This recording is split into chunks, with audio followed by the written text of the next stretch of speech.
আজকে কিন্তু হঠাৎ করে আমি বাবা আর টুসু তিনজন মিলে বেরিয়ে পড়েছিলাম একটু ঠাকুরনগর যাব বলে।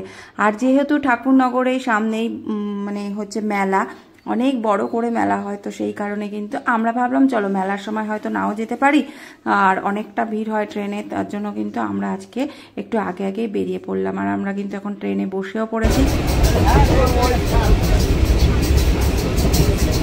আমরা কিন্তু প্রথমেই চলে গেছিলাম ফুল মার্কেটে, আর এখানে কিন্তু সব পাইকারি বিক্রি করা হয়, এখান থেকে ফুল নিয়ে কিন্তু সবাই সেল করে। আর দেখো এখানে কিন্তু সবাই ব্যাগে ব্যাগে ভরে প্রচুর ফুল নিচ্ছে। আর এটা যেহেতু চৈত্র মাস, আর এখানে দেখো কত আকন্দ ফুলের মালা, যেহেতু চৈত্র মাস বাবার মাস, এই আকন্দ ফুল, নীলকণ্ঠ, এইগুলো তো প্রচুর লাগবে এই মাসে, যেহেতু ভোলে বাবাকে পুজো দেওয়া হয়, তার জন্য কিন্তু এই মালাগুলো প্রচুর বিক্রি হয়। আর গাঁদা ফুল তো আছেই। আর তারপরে কিন্তু যেহেতু আগামীকাল ছিল হচ্ছে বৃহস্পতিবার, তাই আমরা আগে গেছিলাম বুধবার, তার জন্য অনেক আমের পল্লব, দূর্বা, জবা ফুল, অনেক রকম ফুল। আর এটা যদি আমরা যেহেতু সন্ধ্যাবেলা থেকে গিয়েছিলাম সেরকম ফুল হয়তো দেখতে পাইনি, কিন্তু এটা যদি ভোরবেলা যাওয়া হতো তাহলে কিন্তু অনেক অনেক ফুল দেখা যেত। যেহেতু সন্ধ্যাবেলা, তার জন্য কিন্তু ফুলটা কম রয়েছে। ভোরবেলা সবাই কিন্তু এখান থেকে ফুল কিনে এনে তারপরে কিন্তু সব বাজারে বাজারে বিক্রি করে। আর গাঁদা ফুল, তারপরে হচ্ছে অনেক ধরনের ফুল কিন্তু এখানে পাওয়া যায়। যেহেতু আমরা একটু বেলা করে গেছিলাম, মানে সন্ধ্যাবেলা গেছিলাম, অনেক ফুল পাইনি, তা এখানেও কিন্তু অনেক অনেক ধরনের ফুল পাওয়া যায়। তারপর যাই হোক, আমরা ওখান থেকে ফুলের মার্কেট থেকে তারপর একটা টোটো নিয়ে আমরা বেরিয়ে পড়েছি হচ্ছে ঠাকুরবাড়ি যাব বলে। তারপর দেখো এই যে টোটোতে উঠেও পড়েছি, আর আমরা কিন্তু এখন যাচ্ছি হচ্ছে ঠাকুরবাড়ির উদ্দেশ্যে। আর দেখতে পাচ্ছ রাস্তায় কিন্তু প্রচুর জ্যাম রয়েছে, কারণ কি সামনেই কিন্তু হচ্ছে এখানে ঠাকুরনগরের মেলা। আর এছাড়াও আমাদের হাবড়ার মতো কিন্তু এই মার্কেটটাও অনেকটাই জমজমাট, যা গিয়ে দেখলাম। আমরা কিন্তু এবার চলে এসেছি ঠাকুরবাড়িতে। আর এইদিকে দেখো ঠাকুরবাড়ির নাট মন্দির রয়েছে এটা, আর কত বড় নাট মন্দির কিন্তু এটা রয়েছে, অনেক বড় কিন্তু মন্দিরটা রয়েছে। আর এখানে কিন্তু আজকে যেহেতু বুধবার, এখানে চলছিল আরতি।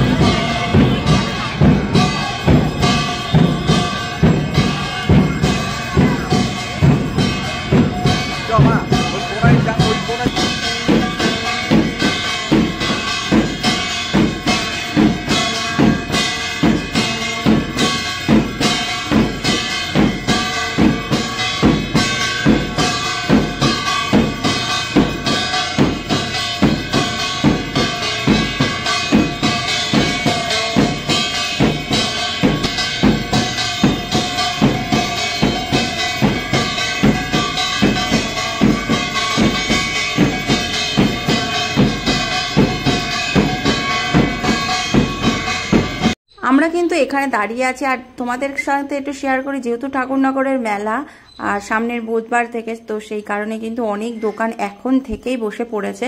আর রাস্তার পাশে কিন্তু অনেক দোকানও বসেছে, আর ওই পাশে যে মাঠ রয়েছে ওই মাঠেই কিন্তু সব দোকান বসে আছে।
6:30 বাজে।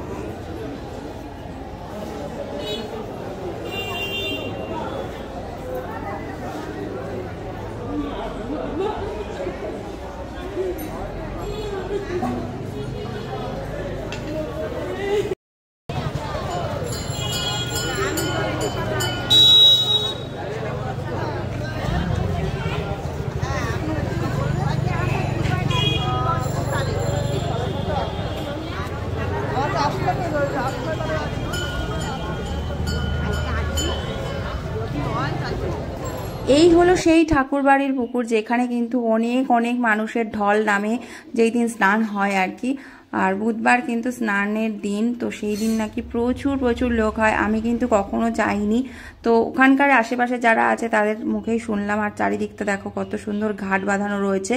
তারপরে কিন্তু আমরা কিন্তু এখান থেকে যখন পুজো হয়ে গেল তারপরে কিন্তু আমরা একটু প্রসাদও পেয়ে গেলাম। দেখো সব কিছুই কিন্তু ঠাকুরের ইচ্ছে না থাকলে কোনো কিছু হয় না। আমরা কিন্তু এখানে গেলাম, আরতিও দেখতে পারলাম, তারপরে প্রসাদও পেয়ে গেলাম। ভগবান চেয়েছিল বলেই হয়তো আমরা সেখানে যেতে পেরেছি, প্রসাদ পেয়েছি, তো আমরা একটু প্রসাদ নিয়েও নিলাম। আর তারপরে আরতি হওয়ার পরে কিন্তু দেখো এখানে লাইটটা জ্বেলে দিয়েছে, এখন কত সুন্দর লাগছে। আর এখানে কিন্তু অনেকে ধূপকাঠি মোমবাতি দিয়ে কিন্তু এখানে আরতিও করেছে। তো এই হচ্ছে মন্দির ঠাকুরবাড়ির। সবাই যারা তোমরা ঠাকুরনগরে থাকো তারা তো অবশ্যই চেনো, আর যারা না চেনো আমার ভিডিওর মাধ্যমে তোমরা একটু দেখে নাও। তো কত সুন্দর কিন্তু এখানে পরিবেশটা রয়েছে। তো যাই হোক, আমরা কিন্তু এবার একটু পাঁপড়ও খেয়ে নিলাম, যেহেতু মেলার মাঠে গেছি। আমরা হয়তো ঠাকুরনগর মেলায় নাও যেতে পারি, কেননা এতটাই ভিড় থাকে। তো ভাবলাম চলো মেলার মাঠে যখন এসছি, দুই একটা দোকান বসেছিল, সেখানে কিন্তু পাঁপড় বসেছিল। আর পাঁপড়টা দেখো কত বড় সাইজ। তো আমরা কিন্তু একটা পাঁপড় নিয়েও নিলাম, আমি আর টুসু খেলাম, বাবা খেলো না। তারপর পাঁপড়টা খেতে খেতে তারপরে দেখলাম ভুট্টা, সেই ভুট্টার দোকান থেকে কিন্তু একটা ভুট্টাও খেয়ে নিলাম। তারপরে কিন্তু ভুট্টাটা আমি খাইনি, ভুট্টা খেয়েছে টুসু। তো এবার খাওয়া দাওয়া করে এবার কিন্তু আমরা চলে আসবো বাড়ির দিকে, কেননা রাতও হয়ে যাচ্ছে। এবার দেখো দূরে দেখতে পাচ্ছ আলোর মতো যাচ্ছে, ওটা কিন্তু হচ্ছে ট্রেন। তো ট্রেন যাচ্ছে একদম, ট্রেন লাইনের পাশেই কিন্তু মাঠ, ওই মাঠটার মধ্যেই কিন্তু হবে মেলা। আর এই দোকানগুলো সব রাস্তার পাশেই বসেছিল। তো টুসু কিন্তু একটা ভুট্টা খেয়ে আমরা এবার টোটো করে চলে আসলাম স্টেশন। এবারে স্টেশনে এসে কিন্তু আর ট্রেন আসছে না, তারপর কিন্তু আমরা অনেকক্ষণ ধরে ট্রেনের জন্য বসেছিলাম। তারপরে কিন্তু অবশেষে ট্রেন এলো, তারপর কিন্তু আমরা চলে আসলাম হাবড়া স্টেশনে। এবার হাবড়া স্টেশনে এসে কিন্তু টুসু খেয়ে নিল একটা আইসক্রিম, খেয়ে কিন্তু আমরা বাড়ির দিকে চলে আসলাম। তো আমার ব্লগটা তোমাদের কেমন লাগলো অবশ্যই কমেন্ট করে জানিও।